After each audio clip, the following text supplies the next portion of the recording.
Good morning all of you. आप सभी का इस यूट्यूब चैनल पर स्वागत है। आज हम इस वीडियो में परिस्थिति व भूमिका के बारे में विस्तार से चर्चा करेंगे। परिस्थिति व भूमिका समाजशास्त्र की एक महत्वपूर्ण अवधारणा है। यह सामाजिक संरचना का आधार है और प्रत्येक प्रकार की परीक्षाओं में परिस्थिति व भूमिका से संबंधित प्रश्न है वो अक्सर पूछे जाते हैं। तो इस वीडियो में हम परिस्थिति के बारे में विस्तार से चर्चा करेंगे। इसका अर्थ, परिभाषा, इसके प्रकार और इससे संबंधित प्रमुख अवधारणाएं। इसी प्रकार हम भूमिका से संबंधित प्रमुख परिभाषाएं और प्रमुख अवधारणाओं के बारे में चर्चा करेंगे और वीडियो के अंत में हम महत्वपूर्ण प्रश्नों पर चर्चा करेंगे। तो वीडियो लगभग आधे घंटे का हो जाएगा, लेकिन इस वीडियो को सुनने के बाद इससे संबंधित प्रश्न है वो आप लगभग कवर कर जाओगे। तो अब बात करते हैं परिस्थिति क्या है। तो परिस्थिति के बारे में सबसे महत्वपूर्ण कथन है वो बीयरस्टेड का है। उन्होंने कहा था कि समाज परिस्थितियों का जाल है, यानी बीयरस्टेड ने अपनी परिभाषा ही परिस्थितियों के आधार पर दी है। तो इससे आप अंदाजा लगा सकते हो कि परिस्थितियां हैं वो कितनी महत्वपूर्ण है, क्योंकि समाज में व्यक्ति नहीं होता, व्यक्ति महत्वपूर्ण नहीं होता, बल्कि उसका पद और उसकी परिस्थिति महत्वपूर्ण होती है। और ये प्रश्न भी कई बार प्रतियोगी परीक्षाओं में पूछा गया है कि किसने कहा कि समाज परिस्थितियों का जाल है। तो आपका आंसर होगा रॉबर्ट बीयरस्टेड ने। अगर हम पहली बार परिस्थिति की बात करें तो सर्वप्रथम परिस्थिति और भूमिका का विस्तृत वर्णन है वो राल्फ लिंटन ने किया था। इन्होंने ये अवधारणाएं हैं वो अपनी दो पुस्तकों में दी है। पहली पुस्तक है द स्टडी ऑफ मैन और दूसरी है the concept of role and status. तो ये राल्फ लिंटन की दो महत्वपूर्ण पुस्तकें हैं जिनमें परिस्थिति और भूमिका के बारे में विस्तार से चर्चा है वो राल्फ लिंटन द्वारा की गई है। तो विस्तार से चर्चा इन्होंने की थी, लेकिन सर्वप्रथम अगर हम परिस्थिति और भूमिका शब्द के प्रयोग की बात करें तो अरस्तु ने अपनी पुस्तक द राजनीति यानी पॉलिटिक्स में सर्वप्रथम इस शब्द का वो प्रयोग किया था। कौन सी पुस्तक में? राजनीति में। किसने किया? अरस्तु ने। इसके अलावा किंग्सले डेविस ने अपनी पुस्तक ह्यूमन सोसाइटी और मर्टन ने अपनी पुस्तक social theory and social structure में भी परिस्थिति और भूमिका के बारे में विस्तार से चर्चा की है। तो अब बात करते हैं कि परिस्थिति क्या है। तो परिस्थिति किसी समूह में या समाज की संरचना के अंतर्गत एक व्यक्ति का पद है, उसकी प्रतिष्ठा है, सम्मान है, ये सब मिलकर परिस्थिति का निर्माण करते हैं। तो समाज में जब हम परिस्थिति की बात करते हैं तो यहाँ उच्चता या निम्नता का क्रम नहीं है कि उसकी परिस्थिति उच्च है उसकी निम्न है, बल्कि समाज में व्यक्ति के पद को दर्शाता है। तो परिस्थिति क्या है? समाज में व्यक्ति के पद को दर्शाती है कि उस व्यक्ति का समाज के अंदर क्या पद है। जैसे कोई पिता है, आप विद्यार्थी हो या आप अभ्यर्थी हो, आप शिक्षक हो सकते हैं। तो इस समाज में अलग अलग जो पद हैं वही परिस्थिति है। तो समाज में व्यक्ति की जो स्थिति है वही परिस्थिति है। और एक व्यक्ति की अनेक परिस्थितियां हो सकती है और होती भी है। इन पदों के साथ, प्रत्येक पद के साथ, प्रत्येक परिस्थिति के साथ कुछ जिम्मेवारियां होती है, कुछ उत्तरदायित्व होते हैं, कुछ अधिकार होते हैं, कुछ कर्तव्य होते हैं, जिन्हें हम भूमिका के रूप में जानते हैं। तो राल्फ लिंटन ने परिस्थिति के बारे में कहा कि ये अधिकार और दायित्वों का संकलन है। क्या है?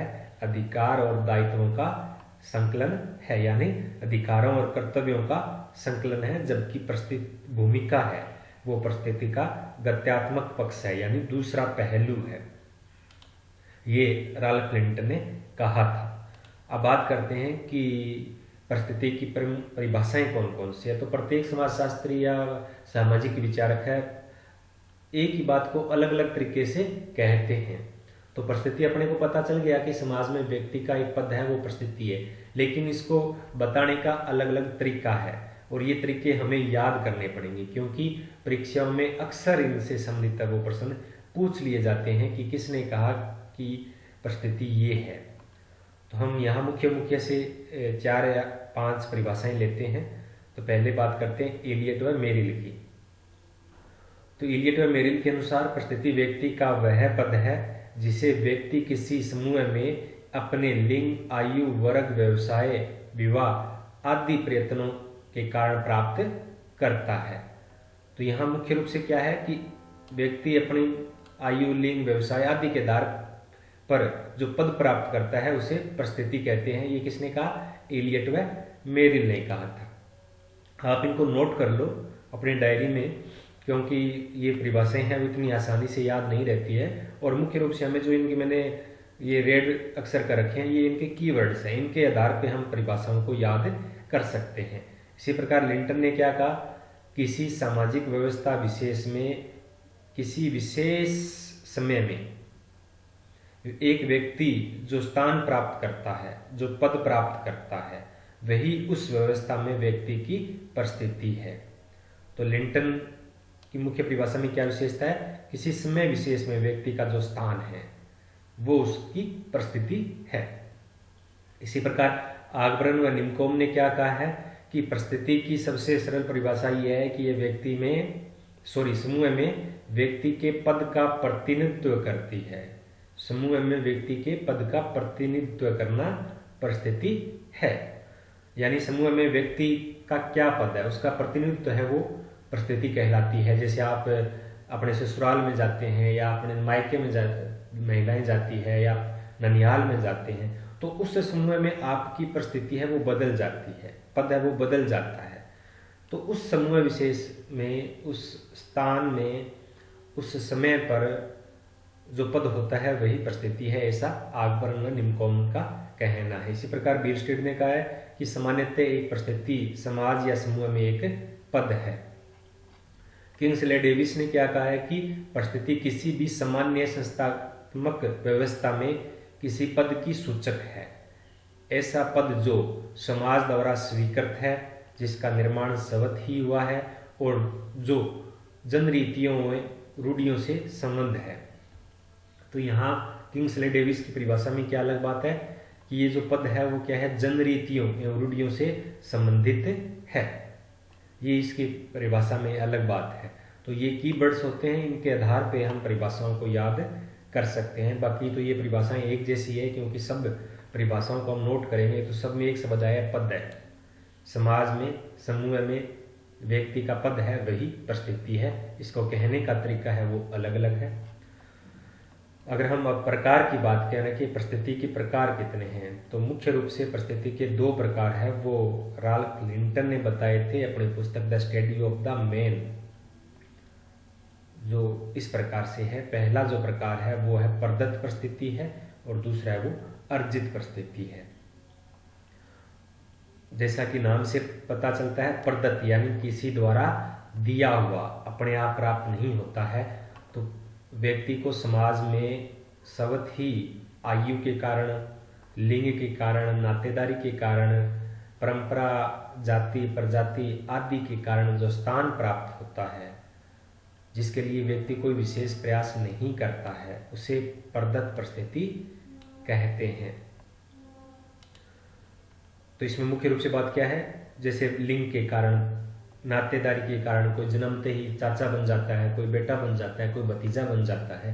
तो व्यक्ति जन्म से ही स्वतः ही किसी जाति का सदस्य बन जाता है, किसी प्रजाति का सदस्य बनता है, तो उसका उस पर कोई जोर नहीं होता है और जन्मते ही वो इन परिस्थितियों को धारण कर लेता है। तो इस प्रकार की परिस्थितियों को प्रदत्त परिस्थिति कहते हैं। जैसे पुत्र है तो पुत्र पे उसका कोई जोर नहीं है, राजकुमार है, राजा का बेटा जन्म लेते ही राजकुमार बन जाता है, किसी जाति में जन्म लेते हैं या प्रजाति में जन्म लेते हैं, तो ये सब क्या है?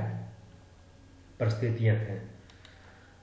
लेकिन यहाँ थोड़ा सा ध्यान देने वाली बात यह है कि कुछ परिस्थितियां ऐसी है कि जो लगती है कि प्रदत्त है, लेकिन वास्तव में वो प्रदत्त नहीं होती है, बल्कि वो अर्जित होती है। जैसे पति है या पत्नी है, माता पिता है, तो पति या पत्नी बनने के लिए व्यक्ति को प्रयास करने पड़ते हैं। ऐसा नहीं है कि वो जन्मते ही पति बन जाता है या पत्नी बन जाता है, नहीं, उसको प्रयास करने पड़ते हैं। इसी प्रकार माता पिता बनने के लिए प्रयास करने पड़ते हैं।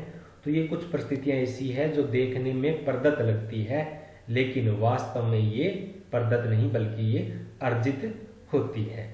प्रदत्त परिस्थिति की प्रमुख विशेषता क्या होती है कि इन्हें बदला नहीं जा सकता, ये आजीवन चलती रहती है। आप अपना लिंग नहीं बदल सकते, आप अपनी आयु नहीं बदल सकते, नातेदारी में अपना पद नहीं बदल सकते, अपनी जाति नहीं बदल सकते, अपनी प्रजाति नहीं बदल सकते। कुछ कहते हैं कि जी वर्तमान में लिंग है वो परिवर्तित किया जा सकता है, लेकिन ये अपवाद स्वरूप है। इसको हम अपवाद को कभी भी ना तो साइंस में हम लेते हैं ना सोशल साइंस में लेते हैं। अब बात करते हैं अर्जित परिस्थिति की।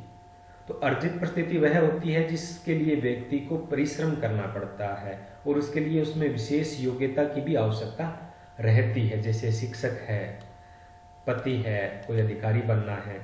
तो अब बात करेंगे कि पति के लिए कौन सी विशेष योग्यता होती है, वरना बहुत सारे ऐसे लोग होते हैं जो पति नहीं बन पाते हैं क्योंकि वो समाज में जो पति बनने के लिए योग्यता चाहिए वो उनमें नहीं होती है।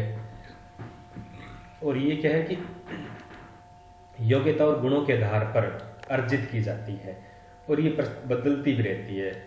अर्जित परिस्थिति क्या है, बदलती रहती है। जैसे ही अपनी योग्यता बदल गई या अपने गुण बदल गए या अपना रुचि बदल गई, इसके साथ ही हम अपनी परिस्थितियां भी बदल लेते हैं। तो ये शिक्षा, कुशलता, संपत्ति, व्यवसाय, राजनीतिक पद आदि के आधार पर निर्मित होती है। एक मुख्य अंतर और है परिस्थिति और अर्जित परिस्थिति और प्रदत्त परिस्थिति में कि प्रदत्त परिस्थितियां हैं वो प्राचीन समय की विशेषता रही है, रूढ़िवादी समाजों की विशेषता रही है। जैसे प्राचीन समाज में ब्राह्मण का विशेष महत्व होता था, तो ब्राह्मण का बेटा ब्राह्मण बनता था, लेकिन फिर भी अगर वो चाहे कितना भी नालायक क्यों ना हो तो उसका विशेष स्थान समाज में था। जैसे राजपूत राजकुमार चाहे कितना भी नालायक और एक शूद्र परिवार में जन्मा बच्चा चाहे कितना ही योग्य क्यों ना हो, उसका विशेष महत्व नहीं होता था। तो वहां योग्यताओं को महत्व नहीं दिया जाता बल्कि प्रदत्त परिस्थिति को महत्व दिया जाता है। जबकि आधुनिक समाजों की बात करें तो धीरे धीरे प्रदत्त परिस्थितियों का महत्व कम होता जा रहा है और अर्जित परिस्थितियों का महत्व वो बढ़ता जा रहा है। अब बात करें परिस्थितियों से संबंधित प्रमुख अवधारणाओं की, तो यहाँ दो वर्गीकरण किए गए हैं, एक किंग्सले डेविस द्वारा किया गया है और एक मर्टन द्वारा किया गया है। तो ये दो वर्गीकरण है वो विशेष रूप से महत्वपूर्ण है क्योंकि पर्सन है वो इनसे बनते हैं। तो किंग्सले डेविस ने परिस्थिति संबंधी अपने वर्गीकरण दिया है। उन्होंने परिस्थिति के 4 अलग अलग रूप बताए हैं, 4 प्रकार बताए हैं। पहला परिस्थिति या पद जो स्वतः ही प्राप्त हो जाता है। दूसरा ओपिस या पदानुसंग, यह एक औपचारिक संगठन है जिसमें जो पद होता है या पदानुक्रम होता है। जैसे हम ऑफिस में जाते हैं, कोई कनिष्ठ सहायक होता है, कोई वरिष्ठ सहायक होता है, कोई अगर हम एसडीएम कार्यालय में जाएंगे तो तहसीलदार हो जाते हैं, एसडीएम हो जाते हैं, रीडर हो जाते हैं। तो जो सरकारी या औपचारिक संगठन है या प्राइवेट कंपनी का कोई औपचारिक संगठन है तो उनमें जो पद होते हैं या जो पदक्रम होता है उन्हें ऑफिस के नाम से जानते हैं। स्टेशन, इसे हम हिंदी में हैसियत या स्थिति संकुल भी कहते हैं। तो व्यक्ति की अनेक परिस्थितियां होती है। जैसे कोई व्यक्ति अध्यापक है, वो पिता है, समाज में वो किसी जाति का सदस्य है, गांव में उसकी एक अपनी परिस्थिति होती है। तो जो समस्त परिस्थितियों का जो योग है वो सब संयुक्त रूप से हम स्थिति संकुल या उसे हैसियत या स्टेशन के रूप में जानते हैं। जैसे कोई जरूरी नहीं इसमें एक परिस्थिति महत्वपूर्ण हो, लेकिन समस्त परिस्थितियां मिलकर व्यक्ति की जो स्थिति निर्मित करती है उसे स्थिति संकुल, हैसियत या स्टेशन के रूप में किंग्सले डेविस ने परिभाषित किया है। अब संतृप्त या परिस्थिति समूह है। तो समान जो परिस्थिति है उनके व्यक्तियों का समूह है वो मिलकर संतृप्त का निर्माण करते हैं। जैसे हम बात करें आईपीएस की और एडीएम की, यार इसके समकक्ष जो अभियंता वगैरह होते हैं, इंजीनियर है, प्रोफेसर है, सेना में कोई अधिकारी है, तो इनकी परिस्थिति क्या लगभग एक जैसी है। परिस्थिति तो इनकी अलग अलग है लेकिन जो प्रतिष्ठा है समाज के अंदर वो एक जैसी है। जैसे 3 सेना के प्रमुख है, ये अलग अलग परिस्थितियां इन तीनों की, लेकिन समाज के अंदर इन तीनों परिस्थिति की जो प्रतिष्ठा है वो एक समान है। तो इस प्रकार समान प्रतिष्ठा वाले परिस्थितियों का समूह है वो एक संतृप्ति का निर्माण करता है। जैसे इंजीनियर, डॉक्टर, प्रोफेसर, इन तीनों की परिस्थितियां अलग अलग है लेकिन इनका संतृप्ति एक है। पटवारी, ग्राम सेवक, ये परिस्थितियां अलग अलग है लेकिन दोनों का संतृप्ति क्या है, एक है। अब बात करते हैं मर्टन द्वारा प्रदत्त परिस्थिति और भूमिका से संबंधित कौन कौन सी अवधारणाएं हैं। ये सबसे महत्वपूर्ण है और अक्सर परीक्षाओं में पूछी जाती है। तो इन्होंने 3 वर्गीकरण किया है। पहला है भूमिका प्रतिमान या भूमिका समुच्चय या भूमिका संकुल या भूमिका पुंज। हिंदी में इसके 5-6 नाम हैं लेकिन अंग्रेजी में एक ही नाम है, रोल सेट। तो आप जब परिस्थिति और भूमिकाओं से संबंधित प्रश्न पूछे जाते हैं तो अंग्रेजी का जो शब्द है उसको पढ़ो, क्योंकि हिंदी में इसके अर्थ बदलते रहते हैं लेकिन अंग्रेजी में एक ही रहता है। अंग्रेजी में रहेगा रोल सेट। रोल यानी भूमिका, सेट यानी उनका सेट। तो व्यक्ति की बहुत सारी भूमिकाएं होती है। जैसे एक परिस्थिति से संबंधित अनेक भूमिकाएं होती है। एक परिस्थिति से संबंधित अनेक भूमिकाएं, जैसे कोई अध्यापक है तो उसकी परिस्थिति तो एक अध्यापक की है लेकिन उसकी भूमिकाएं क्या है, छात्रों के साथ उसकी भूमिका अलग है, अन्य अध्यापक साथियों के साथ उसकी भूमिका अलग होती है, उच्चाधिकारियों के साथ उसकी भूमिका अलग होती है। तो एक परिस्थिति से संबंधित अनेक भूमिकाएं होती है। जैसे आप घर पर किसी के भाई हो, किसी के आप बहन हो सकते हो, किसी के आप पिता या पुत्री हो सकते हो, माता या पुत्र हो सकते हो, किसी के पोते हो सकते हो।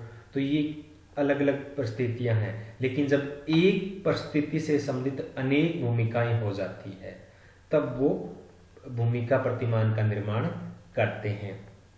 इसी प्रकार परिस्थिति प्रतिमान है। तो परिस्थिति प्रतिमान है जो एक व्यक्ति की अनेक परिस्थितियों का योग है। यहाँ थोड़ा सा याद रखने की जरूरत है कि परिस्थिति है वो अनेक परिस्थितियों से संबंधित है और भूमिका क्या है कि एक ही परिस्थिति से संबंधित अनेक भूमिकाओं का योग है। ये इसलिए विशेष तौर से मैं जोर देकर बता रहा हूँ कि इससे संबंधित प्रश्न आते हैं। दूसरा है परिस्थिति श्रृंखला, तीसरा या क्रम। एक के बाद एक व्यक्ति की परिस्थितियां वो बदलती रहती है तो वो क्या है, परिस्थिति श्रृंखला है। जैसे कोई बच्चा जन्म लेता है, वो पहले पुत्र होता है, बाद में भाई बन जाता है, बाद में पिता बन जाता है, बाद में वो दादा बन जाता है। तो उसके समय के साथ साथ उसकी परिस्थितियां वो बदलती रहती है, यानी एक श्रृंखला चलती रहती है। इसके अलावा परिस्थिति की अनेक अवधारणाएं हैं तो सभी का वर्णन करना तो यहाँ संभव नहीं है और ना ही इतना महत्वपूर्ण है। तो यहाँ मुख्य रूप से जो महत्वपूर्ण अवधारणाएं हैं उनकी हम चर्चा करते हैं। परिस्थिति समूह की अवधारणा किसने दी थी, मैक्स वेबर ने दी थी। परिस्थिति समूह वही समान व्यक्ति वाले व्यक्ति है, वो एक परिस्थिति समूह का निर्माण करते हैं। परिस्थिति प्रतिष्ठा, ये अवधारणा वार्नर ने दी थी। मुख्य परिस्थिति E.T. हिलर ने दी थी। मुख्य परिस्थिति क्या होती है कि व्यक्ति की अनेक परिस्थितियां ही होती है लेकिन उनमें से एक मुख्य परिस्थिति होती है। जैसे हम अपने समाज की बात करें तो सरकारी नौकरी को विशेष महत्व दिया जाता है। तो अगर कोई अध्यापक बन जाता है तो अध्यापक होना उसकी मुख्य परिस्थिति होगी। इसी प्रकार युग्मित परिस्थितियां हैं, यानी जो पूरक परिस्थितियां हैं, यानी माता है तो पिता है, ग्राहक है तो दुकानदार है। ग्राहक के बगैर दुकानदार नहीं हो सकता, दुकानदार के बगैर ग्राहक नहीं हो सकता। इस प्रकार की परिस्थितियों को युग्मित परिस्थितियां भी कहते हैं और इसे प्रतिभूमिका भी कहते हैं। एक दूसरे के विपरीत भूमिका इस कहा जाता है इनको। माता पिता, दुकानदार, ग्राहक, स्टूडेंट, टीचर। एक स्थितिपरक परिस्थिति, यानी विशेष परिस्थितियों में निर्मित अस्थायी परिस्थिति होती है, उसे स्थितिपरक परिस्थिति कहा जाता है। जैसे कि यात्रा कर रहे हो तो यात्रा जैसे स्टार्ट करते हो आपकी यात्री की एक परिस्थिति जुड़ जाती है, लेकिन जैसे आपकी यात्रा समाप्त हो जाती है आपकी परिस्थिति है वो समाप्त हो जाती है।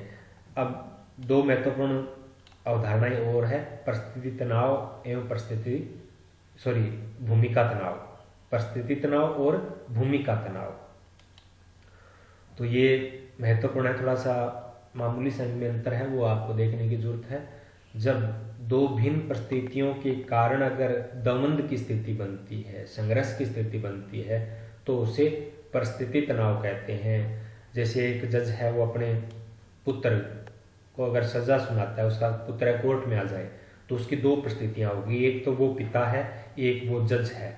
तो उसके अंदर द्वंद्व की स्थिति उत्पन्न होती है कि वो पिता का रोल अदा करे या जज का रोल अदा करे। इसी प्रकार अगर आपको शाम को 4 बजे आपके दोस्त कहते हैं कि खेलना है, और आपके पिता कहते हैं कि आपको मेरे साथ बाजार काम चलना है, तो आप कंफ्यूज हो जाते हो, आप द्वंद्व की स्थिति में आ जाते हैं कि क्या करें, पिता पुत्र की परिस्थिति निभाएं या फिर दोस्त की परिस्थिति निभाएं। तो जब दो भिन्न परिस्थितियों में द्वंद्व उत्पन्न होता है तो वो परिस्थिति तनाव होता है। और जब एक ही परिस्थिति से संबंधित जितनी भूमिकाएं होती है उनके बीच में अगर कोई द्वंद्व की स्थिति उत्पन्न होती है तो उसे भूमिका तनाव कहते हैं। जैसे एक अध्यापक को प्राचार्य बोलता है कि आज आपको बाजार में कोई काम जाना है ऑफिस में, और आप विद्यार्थी कहते हैं सर आपको आज हमें पढ़ाना है, तो इस स्थिति में वो तनाव में आ जाता है। और इस प्रकार की स्थिति है उसे भूमिका तनाव कहते हैं। अब कई जगह भूमिका संघर्ष भी लिखा आ सकता है। तो भूमिका संघर्ष के ये अलग अलग रूप हैं, परिस्थिति तनाव और भूमिका तनाव। तो भूमिका तनाव ही भूमिका संघर्ष का ही एक रूप है। और जब भूमिकाएं स्पष्ट ना हो तब भी भूमिका तनाव की स्थिति है वो उत्पन्न हो जाती है। यानी हम जाते हैं कई बार कहीं रिश्तेदारी के बारे में जाते हैं, तब अपनी भूमिका स्पष्ट नहीं होती है कि सामने वाले हमारी की स्थिति क्या है और हमारी स्थिति क्या है, हमारी भूमिकाएं क्या है। तो हम सोचते हैं कि हम इनको चरण को स्पर्श करें या इनके साथ हाथ मिलाएं। तो ऐसी स्थिति उत्पन्न होती है, तब भी उसे भूमिका तनाव के नाम से हम जानते हैं। तो भूमिका तनाव है भूमिका संघर्ष का ही एक रूप है। परिस्थिति की विशेषताएं कौन कौन सी है? तो अनेक परिस्थिति की विशेषताएं हैं। जैसे ये समाज की आवश्यकताओं का परिणाम है। परिस्थिति होती है वो सापेक्षिक होती है, यानी समय के साथ बदल जाती है। समाज में ये सत्रीकरण को प्रकट करती है। परिस्थिति के साथ प्रतिष्ठा जुड़ी होती है। परिस्थिति और भूमिका मिलकर सामाजिक संरचना का निर्माण करते हैं। ये 4-5 विशेषताएं परिस्थिति की है। इसके अंदर एक शब्द और है, उसकी हम बाद में चर्चा करेंगे, प्रतिष्ठा और सम्मान। अब बात करते हैं भूमिका की। भूमिका क्या है? तो जो पद होता है, परिस्थिति होती है, उसके साथ दायित्व और अधिकार जुड़े होते हैं। तो उन दायित्वों एवं अधिकार से संबंधित व्यवहार प्रतिमान को भूमिका कहते हैं। लिंटन ने इसे परिस्थिति का गत्यात्मक पक्ष या दूसरा पहलू बताया है। अगर परिभाषाएं देखें तो किंग्सले डेविस ने कहा है कि भूमिका किसी भी व्यक्ति द्वारा अपने पद की आवश्यकताओं के अनुरूप की गई क्रिया है। परिस्थिति की परिभाषा क्या बताई थी किंग्सले डेविस ने? कि व्यक्ति का समाज में जो पद है वो परिस्थिति है, और पद के अनुरूप जो क्रिया करता है व्यक्ति वो उसकी भूमिका है। एलियट और मेरिल के अनुसार भूमिका वह कार्य है जिसे व्यक्ति परिस्थिति के अनुरूप निभाता है।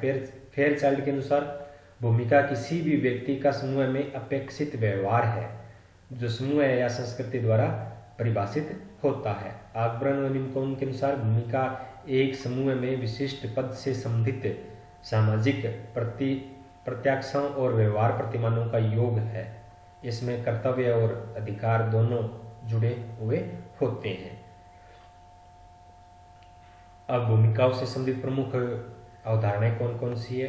तो भूमिका निर्वाह, इसे अंग्रेजी में रोल प्लेइंग कहते हैं। मैंने कहा था ना कि आप अंग्रेजी शब्द को देखना, क्योंकि हो सकता है भूमिका निर्वाह के स्थान पे कोई और शब्द मिल जाए और हम कंफ्यूज हो जाएं कि ये क्या है। तो रोल प्लेइंग, तो व्यक्ति अपनी परिस्थिति संबंधी आवश्यकताओं को पूरा करने के लिए अपनी जो भूमिका निभाता है वही भूमिका निर्वाह है। हम अपने पिता पुत्र होने की या भाई होने की भूमिका निभाते हैं समाज के अंदर, वही भूमिका निर्वाह है। यानी अपनी सभी प्रकार की परिस्थितियों के अनुरूप जो भूमिका है उनका निर्वाह करना भूमिका निर्वाह कहलाता है, यानी रोल प्लेइंग। और ये मनोनाट्य में होता है जब कोई हम गेम खेलते हैं। या जब कोई नाटक किया जाता है तो उसके अंदर जो भूमिकाएं होती है उन्हें भी भूमिका निर्वाह कह सकते हैं, उन्हें हम अभिनय की भूमिका कहते हैं। वो उसका भूमिका निर्वाह भी आ सकता है। इस प्रकार की भूमिका को अंग्रेजी में बोलते हैं प्लेइंग एट रोल, और जो सामान्य भूमिका है निभाना उसको बोलते हैं रोल प्लेइंग। तो ये थोड़ा सा अंतर है, वो आप नोट कर लें। एक अन्य उदाहरण है भूमिका धारण करना। तो हम किसी दूसरे के व्यवहार को जानने के लिए, उसका अनुमान लगाने के लिए उसके स्थान पे अपने आप को रखते हैं, भी दूसरा हमारे बारे में क्या सोच रहा है।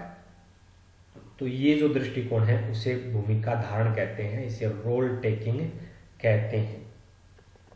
इसी प्रकार भूमिका संक्रमण है, ये अवधारणा किंग्सले डेविस ने दी थी। भूमिका वंचन है, जब भूमिका को त्याग कर नई भूमिका ग्रहण की जाती है तो भूमिका वंचन है, इसे भूमिका संक्रमण भी कहा है किंग्सले डेविस ने। भूमिका दूरी, यानी समाज हमसे अपेक्षाएं करता है हमारी भूमिका के अनुरूप, और हम उस भूमिका को सही तरीके से नहीं निभा पाते हैं। तो वास्तविक भूमिका जो अपने निभा रहे हैं और समाज द्वारा जो अपेक्षित भूमिका है उसके बीच की दूरी है, उसे भूमिका दूरी है, वो गोफमैन ने कहा है। किसने कहा है? गोफमैन ने कहा है कि जो वास्तविक भूमिका हम निभाते हैं और समाज द्वारा जो अपेक्षित होता है उस दूरी को भूमिका दूरी कहते हैं। भूमिका प्रत्याक्षाएं, तो भूमिका से संबंधित जो अपेक्षित व्यवहार समाज हमसे करता है वो भूमिका प्रत्याक्षा है। अब बात करें इससे महत्वपूर्ण प्रश्नों की, तो मैं जल्दी जल्दी ये प्रश्न पढ़ लेता हूँ क्योंकि वीडियो काफ़ी लंबा हो रहा है। आप इन्हें नोट कर सकते हैं। ये पिछले नेट के परीक्षाएं जितनी भी हुई हैं उनमें ये प्रश्न है वो पूछे गए हैं। तो पहला प्रश्न है कि समाज में प्रत्येक परिस्थिति के प्रति लोगों में जो आदर और श्रद्धा की अलग अलग मात्रा पाई जाती है उसे क्या कहते हैं? तो उसे हम प्रतिष्ठा कहते हैं। प्रत्येक परिस्थिति की समाज में अलग अलग प्रतिष्ठा होती है। जैसे कलेक्टर की बहुत ज़्यादा होती है, आईपीएस की उससे कम होती है, एसडीएम की उससे कम होती है। फिर अगर हम पटवारी ग्राम से चतुर्थ श्रेणी कर्मचारी जाएंगे तो इनमें सब में की प्रतिष्ठा अलग अलग होती है। लेकिन सम्मान क्या होता है कि प्रत्येक परिस्थिति के अनुरूप जो व्यक्ति कार्य करता है वो उसका सम्मान होता है। सम्मान का संबंध यहाँ व्यवहार से है। अगर एक कलेक्टर अच्छे तरीके से व्यवहार नहीं करता है तो प्रतिष्ठा उसकी ज़्यादा है लेकिन समाज में उसका कोई सम्मान नहीं करता है। लेकिन अगर कोई चतुर्थ श्रेणी कर्मचारी है कलेक्टर ऑफिस में और बड़े प्रेम से बोलता है, उसका व्यवहार बहुत अच्छा है, तो उसका समाज में सम्मान है वो बहुत ज़्यादा होता है। कोई गरीब है उसकी प्रतिष्ठा कम होती है लेकिन हो सकता है कि उसका सम्मान ज़्यादा हो। कोई अमीर है उसकी प्रतिष्ठा ज़्यादा हो सकती है लेकिन वो अगर सही व्यवहार नहीं करता है तो उसका सम्मान है वो कम होता है। एक व्यक्ति द्वारा एक समय में अलग अलग या अनेक परिस्थिति धारण करना, जैसे पिता पुत्र शिक्षक, जो अनेक परिस्थितियां हैं इनको मिलकर क्या बोलते हैं? परिस्थिति संकुल पुंज प्रतिमान कहते हैं। मर्टन ने कहा था, आपको याद होगा। परिस्थिति कुंठा की अवधारणा किसने दी थी? अल्बर्ट कोहेन ने अपनी पुस्तक डिलीवेंट बॉयज में। परिस्थितीय भूमिका के आधार पर समाजों का वर्गीकरण किसने किया? हेनरी मैन ने।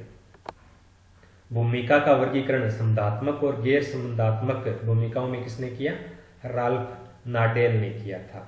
भूमिका किसी व्यक्ति का एक समूह में एक अपेक्षित कार्य या व्यवहार है जो संस्कृति या समूह द्वारा परिभाषित किया जाता है। Fair child. मुख्य परिस्थिति वह है जो दूसरी परिस्थिति की तुलना में अधिक महत्वपूर्ण होती है। ये किसने कहा? बीयरस्टीड ने। मुख्य परिस्थिति की अवधारणा किसने दी थी? हिलर ने दी थी। इटी हिलर ने दी थी, लेकिन यह परिभाषा किसके द्वारा दी गई है? बीयरस्टीड द्वारा दी गई है। भूमिका का आंतरिक संरचना का विश्लेषण किसने किया? राल्फ नाडेल ने किया। रिफ्लेक्सिव रोल टेकिंग की अवधारणा किसने दी? मीड ने दी। किसने परिस्थिति और भूमिका के लिए सामाजिक पद का प्रयोग करते हुए कहा कि सामाजिक पद दायित्वों यानी कर्तव्यों यानी परिस्थिति भूमिका का संकुल है? किसने कहा? जॉनसन ने। किसने कहा कि समाज व्यक्ति की अपेक्षा उसकी परिस्थिति में अधिक रुचि रखता है। आकबर्न व निम्कोव ने किसने परिस्थिति को प्रमुख परिस्थिति, प्रभुत्वशाली परिस्थिति और नियंत्रणकारी परिस्थिति के रूप में वर्गीकृत किया? तो ये वर्गीकरण किसका है? मुख्य परिस्थिति, प्रभुत्वशाली परिस्थिति और नियंत्रणकारी परिस्थिति। तो ये वर्गीकरण है वो मर्टन का है। भूमिका संकुल में अस्थायित्व के संरचनात्मक स्रोत की अवधारणा किसने प्रतिपादित की? मर्टन ने। समान पद पर व्यक्ति की कार्यकुशलता, दक्षता, व्यवहार का संबंध किससे है? सम्मान से है। समान प्रतिष्ठा वाली व्यक्तियों परिस्थितियों की समग्रता को क्या बोलते हैं? श्रेणी या सहतृप्त। परिस्थिति की पहचान बताने वाले भौतिक सांस्कृतिक तत्वों को क्या कहा जाता है? परिस्थिति प्रतीक कहा जाता है। यानी किसी के घर में विलासिता की वस्तु है, कोई अगर गाड़ी की बात करें तो गाड़ी से भी हम परिस्थिति का पहचान है वो कर सकते हैं। किसने कहा कि व्यक्तिगत योग्यता या प्रयत्न के आधार पर जो परिस्थिति प्राप्त होती है उसे अर्जित परिस्थिति कहते हैं? तो विलियम मैकडूगल ने। किसने कहा कि परिस्थिति संस्थागत भूमिका है? बीयरस्टीड। परिस्थिति क्रिस्टलीकरण की अवधारणा किसने दी? गेरयार्ड लेनिस्की ने। निर्धारित भूमिका की अवधारणा किसने दी? थियोडोर एम न्यूकोम ने। तो ये प्रमुख प्रश्न है। आप इस वीडियो को इस पीपीटी को, इन नोट्स को आप वीडियो के डिस्क्रिप्शन में जाकर प्राप्त कर सकते हैं। वहाँ ये पीडीएफ के रूप में डाउनलोड कर दी जाएगी।